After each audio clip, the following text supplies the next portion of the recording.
Welcome to the Rialto Marketing Podcast. Today's episode is a revenue acceleration series interview where we talk to seven-figure B2B professional service firm owners that are actively trying to grow their business and get to the next level. We talk about the good, the bad, and the ugly so that you can learn from their experience.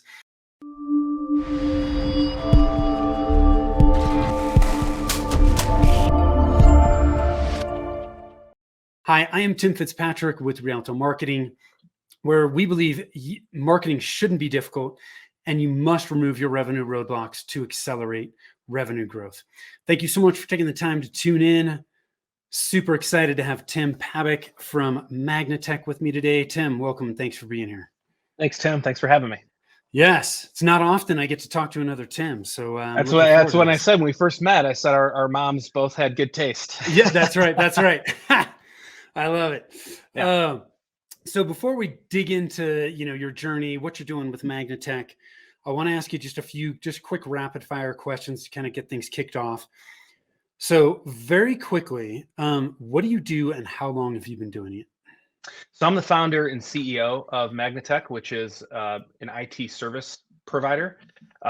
We specialize in outsourced IT department, help desk, cybersecurity, business continuity and disaster recovery, cloud technologies, Microsoft 365, Azure, and all of those things. So operationally, we are the IT department for small, mid-size, and even some enterprise relationships in terms of moving licensing and stuff. So rather than hiring your IT guy on payroll, that you would hire us, then we can bring the entire IT department for a flat fee. And how long have you been doing that? 12 years now. Congratulations, man. That's Thank you. It's quite a long time. Yes, it is. In that time, mm-hmm. What's the most important lesson you've learned in running your business? Trust others, believe in them, coach them. They're here to work for Magnatech. I guess you can say they work for me, but I also work for them. Yeah. And it would be in my best interest to elevate them and try to get them as productive as possible because it helps me. In those 12 years, I know you've had some ups, some downs. Mm-hmm. When you hit those tough periods, do you have any kind of mantra or something motivational that you tell yourself, share with your team to push through those times? We just try not to get away from our values. We're very open about what those are. Any new colleague that comes to work here is given that during their orientation with HR. They have to understand this is what we believe in. So we fall back on those things all the time, in good times and in bad. We continue to practice those things. Of course, what's on everybody's mind right now is what might be going on with the economy and banks and whatnot. Yeah. And so it's important that we emphasize on retention. Make sure that we keep our clients happy, but at the same time, let's not be shy. Let's continue to go out there and try to get more clients as well, and just really not change too much of what we're doing operationally. My job is to try to keep things cool and loose here. So we try not to dwell too heavily on the negatives. We do spend time, myself and some of my managers, we definitely huddle about some things that might be considered a threat. But we continue to talk through those challenges as problem solvers and try to keep everybody positive. I think that's the most important thing. So one of the things that we talked about in the pre-interview as we prepped for this was that you've pulled yourself out of most of the day-to-day operations for the company. Can you just share with us, how you went through this process and what's still not perfect? So, as the founder of the company, I did everything. I wore every hat. I was, the project manager. I was the service tech. I was the marketing. I was the sales, billing, HR for myself. But, I think the hardest thing, this is your baby as an entrepreneur, this business. And I speak in the third person when I say that. All of us that have started their own companies, this is important, right? We feed our families off of it. And I think what happens sometimes is, it's the concern of the. I'll speak for myself. It was my concern, I think, at one point, trusting other people with very sensitive information. These are my Yeah. clients, Yeah. and I know how hard it is, especially starting up, to get customers. You don't necessarily have money laying around to invest in your marketing, your SEO, Yeah. however you try to get in front of people. Getting those impressions is expensive, and so it's an easier game to play, I think, once you've enjoyed some success and you've got some money coming in, and now Yeah. you can expand your budget. But I think just trusting other people to not destroy what you've been able to do, or whatever accomplishments you've been able to achieve in a small amount of time, or in a long amount of time. Yeah. For me, I couldn't hire that first person for about 3 years. So I was doing everything for about 3 years, and until I can round up enough subscription revenue, and most of our, like I said, our managed services is all monthly recurring as a subscription, to be able to have enough Yeah. money coming in to be able to hire somebody. Um, there are a lot of things that I didn't know very well. I was a technical mind and an IT guy, but didn't necessarily know how to do accounting, didn't know how to, read the balance sheets. And I didn't Yeah. really go to school for business. I went to school for computer science.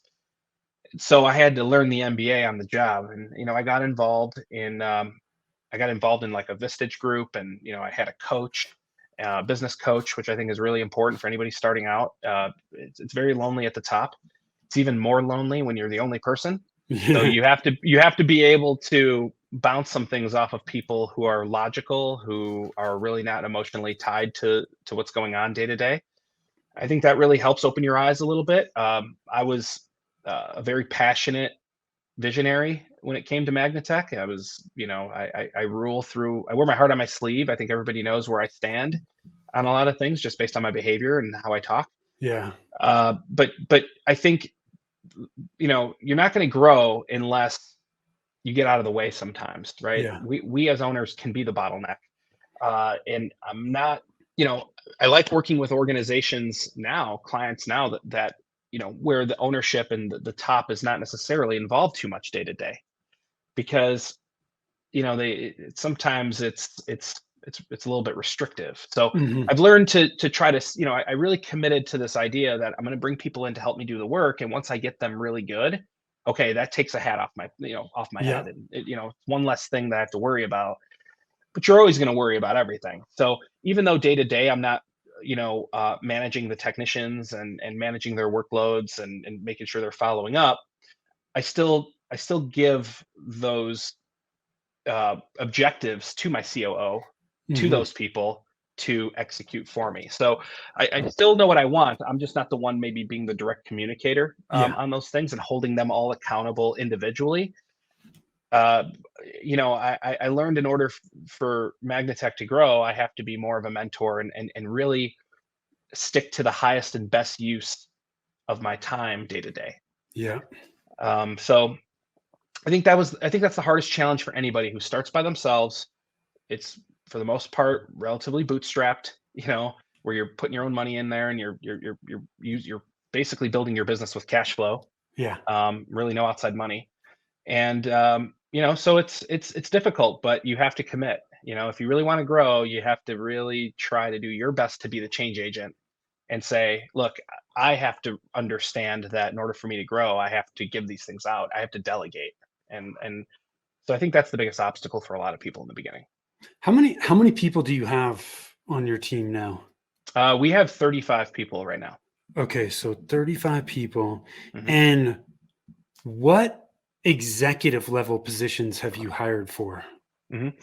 So we have a chief operating officer. I Okay. have a chief architect who's the head of the IT side. Uh, I have a marketing manager. We have an account executive right now, and these are people who regularly come into. Uh, we have one account executive right now. We're actually in the process of looking at another one as of the time of this filming. Yeah. um, but we have a controller. We have a lot of non-technical people on staff that I deal with pretty regularly. That handle a lot of the things that I used to do. Yeah. So it really frees me up to be a good coach, mentor, inspirer, visionary, to be able to say, this is the way I want to go, and this is the way I want to grow the company. I've had to learn how to, push myself out about 6 to 9 months in terms of where the business is, so that Yeah. we can, push towards that in terms of the tactical. How So how long ago did you hire your COO? Mike was brought on a year and a half ago. Okay. And we originally Um, brought him in. See, that's the other thing. We'll post positions out there, like an account manager position, for example, and it'll end up like a honeypot. We'll catch a lot of really interesting resumes through that. I've been told that in feedback that I just wanted to get in. Like, that's the answer I get. I just want to yeah. get in. I'll apply to anything and then navigate their way Yeah. through. And that's a flattering thing to hear Yeah. from people. It's like, yeah, it may not be exactly what they want to do, but they know if they just get their foot in the door, they'll find the right position. And Yeah. that's what happened with Mike. He actually applied to an account manager job. I didn't respond to him for a whole year. And I think I told you before, we, outside of just the resumes, we put people through a culture index survey as well. So we'll get at least a snapshot of their personality traits. Yeah. And so, Mike applied to this role. I didn't reach out to him. I did look at him, but a year later, we were struggling with something else. And sometimes we have to find what's broken in order to fix it. Yeah. And at the time, Matt, my chief architect, and I, we were having some issues with projects, and we were running our own projects. And as we started to get more projects, it just became, and plus we're doing support. Yeah. We were the escalation guys. We were getting all of the high end issues. So it got difficult for us to keep those projects under control, and we weren't trained PMPs or anything like that. Mike was, and as a matter of fact, it was in his title, even on LinkedIn, that he's got his PMP certification. So I reached out to Mike because we were having issues onboarding new customers and keeping our projects intact, without the wheels falling off the wagon. And so Mike responded usually within 5 minutes, which I thought was amazing, because he's very responsive. And he just said, I thought you'd never call. It's kind of like, I'm paraphrasing, but it was kind of Yeah. along those lines.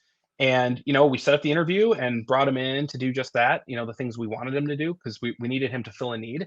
But as we started talking and learning about him a little bit, I started to think, hey, do you have operational chops? Do you know how to do this? Do you know how to do Yeah. this? And he was just like, yeah, yeah, yeah, yeah. He kept saying yes to everything. And so slowly we just started putting him into it. And I think at the time, Matt, my chief architect, was also doing the operations, which was killing him. And it was, again, too much work. Yeah. And so we had to basically move that on. In terms of recruiting and hiring and stuff like that, I was doing all of the hiring. Mike, Ashley, who I hired on the same day, is our director of HR. So she's our talent and culture director. I hired her because recruiting for me became a full-time job. Like, we were constantly looking for technicians. Yeah. We were constant, and it just, unemployment was relatively low. It still is. And so just very hard to find good people. And I could not focus on anything else. I was literally doing that all the time. The risk on that was, hey, this is an overhead position. It's not a revenue generator. It's not somebody who's going to help us close tickets, but they will help us find people who could help us close tickets. So, Yeah.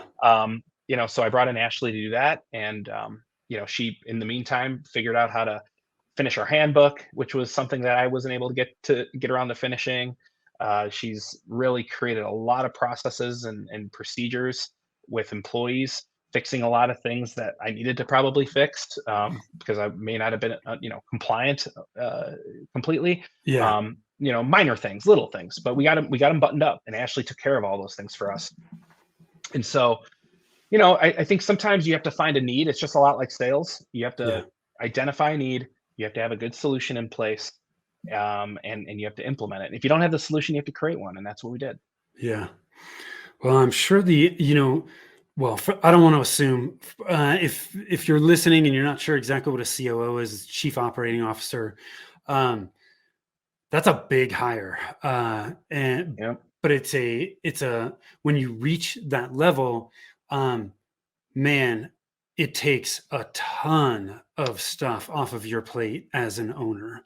It really does. Um, and I really do think it's a very key hire when you reach that point where it makes sense to do that. Mhm. And I'm assuming as you initially brought him in, and then when you promoted him to COO, when you did that, it gave you some breathing room. Definitely, but he didn't know the business. And Yeah. here's another important thing. Obviously, we had to teach that job, right, Yeah. to Mike. I understood the operation. Matt understood the operation. There were other people in the company that understood enough of the operation. The challenge, though, is that all of those people were technical. Yeah. So in a case like with Matt, right, he naturally will gravitate to what he's comfortable with, like most people will. Yeah. And he'll go to the comfort zone, and that's fixing things. That's what Matt's really good at. Great problem solver. The operation stuff, even when I was doing all the operation stuff, and I'll give you just a general example. Like I used to hate billing at the end of the month. I used to hate reconciling the books. I used to detest all those things. But I also understood that I couldn't pay my mortgage and I couldn't pay my groceries and I Yeah. couldn't pay, I couldn't live unless I did it. So like that's what kind of got me out of bed. I'm like, you have to do it. This is the work part of the work. You have to Yeah. do this stuff. So as soon as I can get that off my plate, I was happy to. It wasn't until we got super crazy in transactional, like in terms of like all of the product that we were moving on a constant basis. I mean, things are moving and shaking constantly Yeah. around here to the point where it was like, okay, it's a full-time job now. So, you do it as long as you can and try to save as much money as you can doing it yourself. But Yeah. once you realize, hey, I can make more money if I can dedicate my hours in the day to Something marketing else. and Yeah. sales as opposed to saving, it's that whole penny wise, pound foolish Yeah. mantra, Yeah. that whole thing there where it's like, yeah, I could do it myself, but it's probably not the highest and best use of my time. And so, with Mike, he was non-technical. And I think that was what really drew us in to that, is that he couldn't solve those problems. Even if he wanted to, he had to delegate. And I think that was critically important to that role of I hand it to Mike. Mike knows how to dish at that point and get the right people involved because he can't do it. So part Yeah. of that was learning his people and learning their skills, but learning the business, understanding how we make money, understanding our products. Mike can tell you what we do, and he's got a good vocabulary. He wouldn't be able to build a server, but he could definitely tell you what's involved. Yeah. You know, so I think part of the execution of that and making sure that was successful was just getting the right person. And we interviewed a few different times. He checked all the boxes. He was actually the guy we were looking for. So it really worked out. So you touched on sales and marketing. Let's dig into it. How have your sales and your marketing efforts evolved as the company's grown? Wow. Well, quite a bit. We've, word of mouth is still very much the number one generator of getting business, Yeah. but SEO and some of the other activities that we've been doing are starting to catch up. Um, and it just really takes time. It takes time. And it takes experience to get things moving in the right direction. Um, I feel like even though I'm not a CMO and I'm not a professional marketer by any means. I didn't go to Yeah. school for it or get schooled on it. That is still the place I need to be. That is who I am. I am the face of the organization. I am the marketer. I'm the visionary and the marketer. So, my commitment to not really being trapped in the operation, the day-to-day ops of just workflow, Yeah. is really what enabled me to really focus on, okay, what's next? Sales, and I'm going to jump around because these two are very connected. Yes, they are. Sales as well. Like I'll probably always be the company's best salesperson, right? If I'm sitting in the room and I'm going toe to toe with somebody on the other side, a new customer perhaps, or a new client or a prospect, it's going to carry a lot of weight if I'm the one saying, "Hey, we're going to do this, we're going to do this," and I'm looking you right in the eye and saying, "Hey, like I'm here right now to negotiate this deal with you and get it done." Um, that's very powerful. But I also realize I can't always do it. I have to, just like with the other stuff we mentioned, where like whether it was tech support or operations or whatever, I have to eventually delegate and get my army built up. Yeah. Okay. I can't be the only person, because if I'm not around, then who can do it? The answer is nobody. That's a problem. Yeah. So, the commitment to salespeople. Now, we've hired, in 12 years, I've probably hired about 8 different salespeople, and 7 of them are no longer here, right? So we have one right now, and she's doing a great job. However, she didn't start in that role. We brought her in as an account manager first, so that she could understand, because I think at the time we actually had an account executive. Okay. So that person was still around. But Angela was working as an account manager, and it was a good opportunity for her to understand what the client experience is, what that client experience is working with Magnatech, understanding, the operation a little bit of how clients get served, which, is a perfect training mechanism to go outside now and try to explain to somebody who doesn't know, this is what the experience is once you become a client of ours.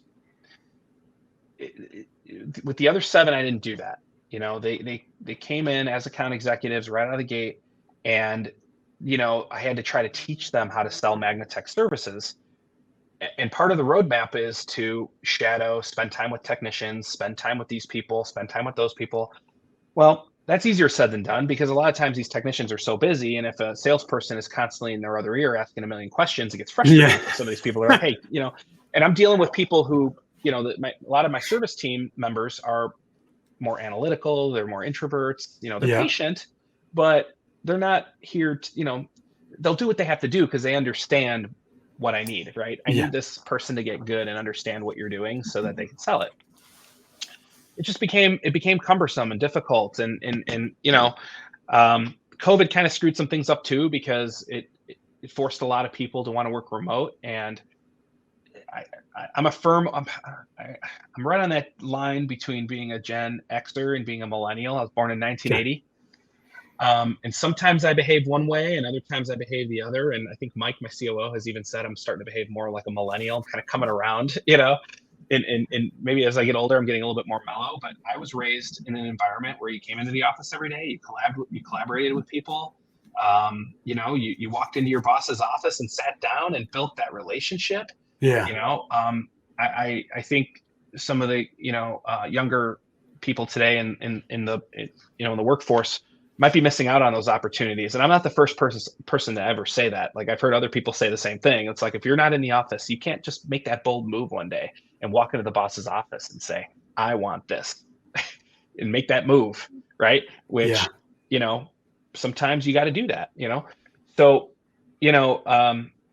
it was difficult to train salespeople. And I found that kind of working them in as an account manager first has allowed Angela to be more successful than her predecessors. And so in a short amount of time, in about 6 months, she's rocked it. She's done really well. Now, there's still a lot of learning to do, right? It's a different type of a job, and it's a different, relationship and all that. So we still have to mentor a little bit. And, Matt's involved, our chief architect, Mike's involved, I'm involved, because it's all coaching at this point. And a lot of times what we'll do to train salespeople is we'll go into the conference room, and it'll usually be like Angela and myself versus Mike, Tyler, who's our controller, and Matt. Think like a buyer. And we have role playing. We actually role play it.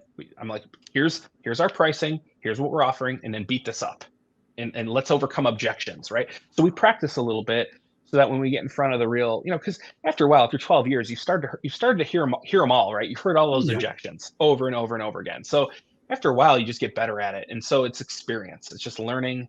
It's not being afraid to make mistakes. It's going to happen. You're going to lose deals because you might have shot from the hip, or you might have missed something, or you fell behind and didn't get something out on time, and things happen. And sadly, it's going to take some losses of that magnitude before you learn. I can't helicopter parent forever as much as I would like to. And this goes back to delegating and scaling and trusting people is, you know what? I might be staring down the scope of somebody willing to pay me $10,000 a month, let's say, for IT services, which is a good account. And, I'm going to be like, hey, we need that money. I'm going to be at the table. We're going to win. That doesn't help my salesperson though. Right. And we still get those deals from time to time. A whale might come along, and and then we have to steer the boat and chase it, right? And so believe me, if it's a warm connection through somebody I know that referral has come across, then yeah, I'm involved. You know, we're not that big yet where I can just say, well, I'm not going to touch any deal. I don't think any CEO would be that crazy. I mean, I think if the Yeah. right deal comes along, you're involved, right? Or you try Yeah. to help. So, but with marketing, back to that point, I think we've spent money on tchotchkes. We've spent, money on networking events. Like we've gone in the community, and one of our pillars is serve the community. So we've put out a budget to like, be out at the nonprofits, sponsor their events, get our brand out there. We've wrapped vehicles that have our logo on it. We walk around wearing the branding, and I do it all the time. I walk around branded at work all the time. And, the way I see it, if I don't do it, why would they? So Yeah. they all do it. And it doesn't hurt that we actually have cool clothes that we put out for people. So we give them nice things. I mean, look, man, we give them at winter, we give them a cool hat. We'll Yeah. give them Travis Matthews golf hats. I mean, we give them nice things because we want them to look good, and we have a standard. So when you go out, you look good, you're branded. It's just those impressions over and over and over again to get the brand awareness up. Yeah. It may not happen right away. With marketing, it's a big commitment. You have to really push and keep going over and over and over again. And it's easy to get disgruntled and want to quit. When you're about to quit, you think about, hey, why did I start this in the first place? Now, this activity may not work, but we're going to maybe tweak it a little bit and try something different. And so, you also have to measure your ROIs, right? You have to know, like, if you give something a good year, or 6 months to a year, and you're just not seeing it, okay, maybe we need to shift, because now it's good money after bad, and it's just not making sense. So Yeah. it's focusing. Yeah. You've touched on a couple things I want to pull out because I think this is really important. Mhm. One, you've talked about marketing being long-term, which, man, there need to be more people like you that think about marketing in this way, because it really is. It's not a switch, right? You Nope. can't turn it on and off. It's more like a flywheel. It has to be, you have to view it as a long-term investment, which you do, which I think is one of the reasons why you're having success. The other thing you talked about was, we need to measure, right? I always talk about, test, measure, learn. It's that cycle: test, measure, learn, right? You put something out there, you test it, you've identified what you're going to measure to help guide you and give you information you need to determine, is this working or is it not? And then you learn from it, and then you just repeat the whole thing over again. Right. A lot of the things you do aren't going to work. You touched on this. Hey, some of these things we do, they don't work, but you don't know until you try. And that's, look, you invest in marketing, go through a bunch of duds to find the things that really work. And when you find the things that really work, then you can double down. And it's those things that work that make it all worth it, right? The stuff that you invested in that didn't work, you make up when you identify those things that are really working. Yeah. And you don't have to be a genius, right? You don't have to sit there and like think of everything. Look, we've got a mailbox distribution list that's on our website. Anybody can email it. Okay. And we get emails all the time through there. It's info@magnatech.com. It's just like a catch-all, like if people want to reach out. We get so much spam to that thing, even though we've got really good technology to try to, combat most of the terrible stuff. But like every so often, you get emails from people soliciting all the time. So why would I want to block that? I'm curious to see, like, what are other people doing to us? Because we get solicited to all the time. Yeah. And why not just pinch a little from here, a little from there, a little from there, and just put together your own little Frankenstein out of the things you like. Like, I feel like, oh, that works for us.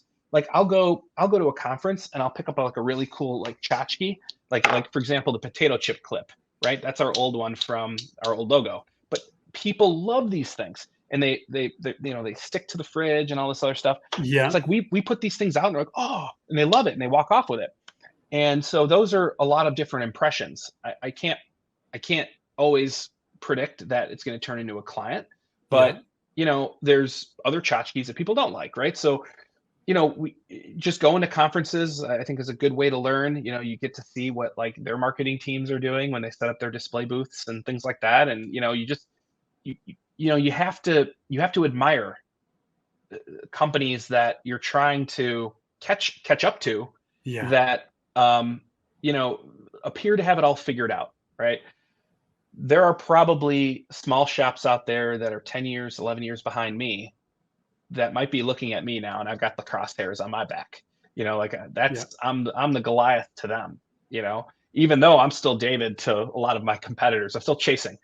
But don't feel like you have to create everything yourself. I think it's okay to trust your channel partners. Like in our case, we've got a channel that we run through that all of our tools get distributed through that we can then put into our own service offering and offer them to our clients. So like antivirus, for example, or network monitoring tools and things like that. They don't sell those directly to the end user. They sell them to managed service providers like us. Yeah. We put it together in our service offering and we sell it for a fee.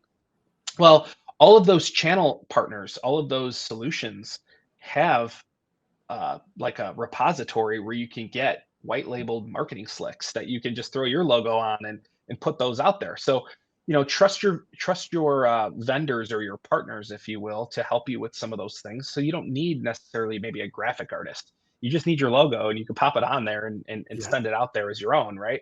They allow you to do those things. So there are opportunities to do things on the cheap. You don't have to spend an arm and a leg. A lot of times your vendors will do the work for you. So that's really nice. But really, just it's copycat. There's nothing wrong with.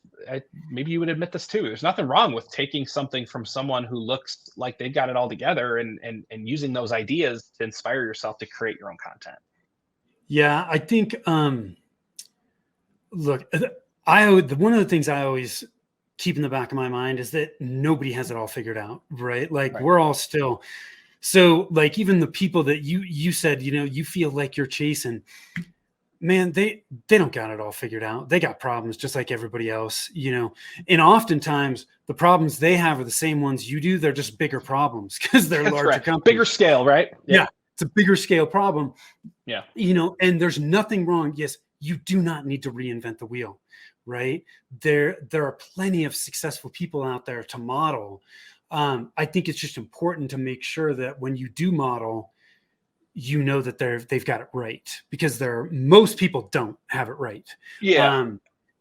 So you don't need to reinvent the wheel, but you got to make sure that you're getting information from great sources, right? Sure. And that is the caveat. I think you have to focus on similar business types, Yeah. because other than like maybe a clever commercial that might come from like a beer company, a brewer, beer company, like, whatever, Budweiser, or like, you watch these Super Bowl ads, right? You Yeah. might come up with something, or somebody's going to come up with a commercial you think is like really clever. Yeah, you can put your own spin on it, maybe come up with something cute that you could throw up on your YouTube channel. But for us, we've really focused on our channel because those companies are in our industry and Yeah. they help us. And so it's relevant. The content is relevant. What Yeah. they're doing is relevant. It can be easily manipulated to be transferred to the end users, the people that we're servicing. Yeah. So that's a great point, and definitely a caveat to that comment. But it's, why waste your time when you have a channel partner that's giving you materials that Yeah. they know work? Why Right. why spend your time reinventing the wheel, right? We don't need to reinvent the wheel. Mm-mm. There are plenty of successful people out there to model. Right. We just need to make sure that we're modeling the right people. Yeah, I mean, a lot of our original content really comes in the form of the social media posts. Yeah. And what we do, like on our Instagram and on our Facebook, is we do a lot of posting about our culture, our employee experience, right? It's not just selling to customers. We sell to the talent. We're selling to the Yeah. people who come to work here. That's the Yeah. other thing to point out. Ashley, who's our director of HR, she is a salesperson at the end of the day, right? She's selling to our prospective colleagues. Yeah. So, we have to put a message out there on social media. This is what it's like to work here. And here's what, our other colleagues here believe and think. And, a lot of times they have smiles on their face, not because they're posing, but because, it's a funny moment or there's something Yeah. going on, so we have to story tell, not just to the prospective clients, but the people who are eventually going to work here as well.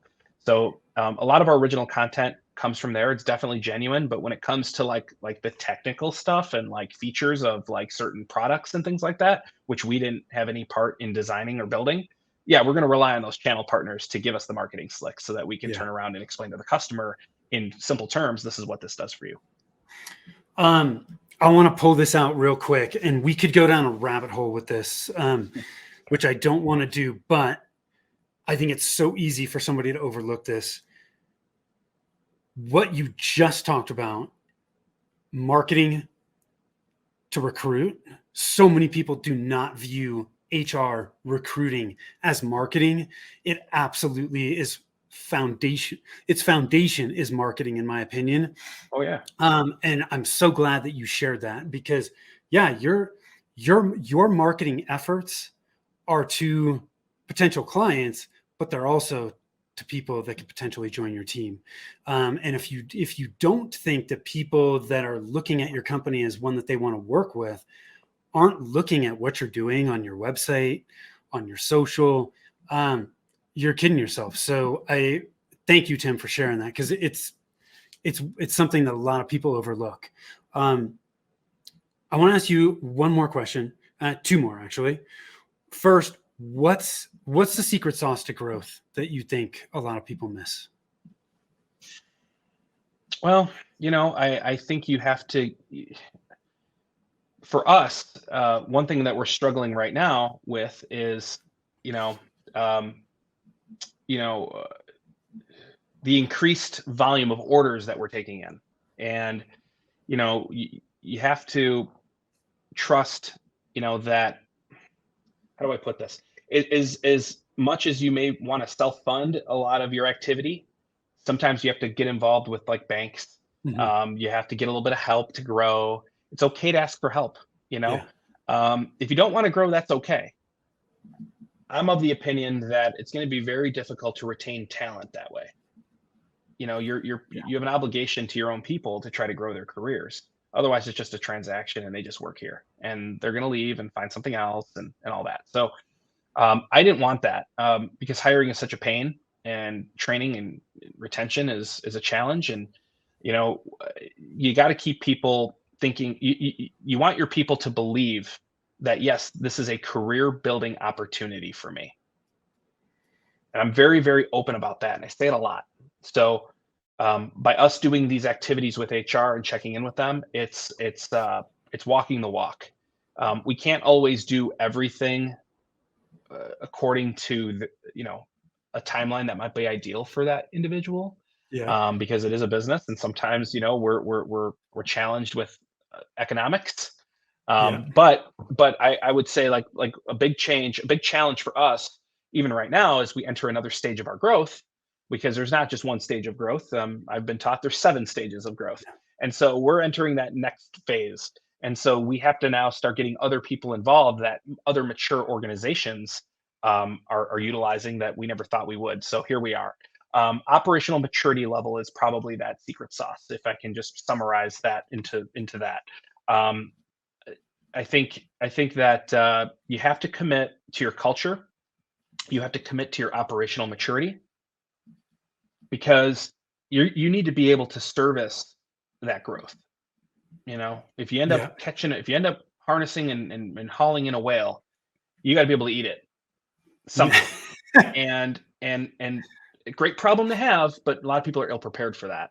Yeah. And so you have to try to really work on getting your operation where it needs to be. And you may not be the right person to do that as the owner.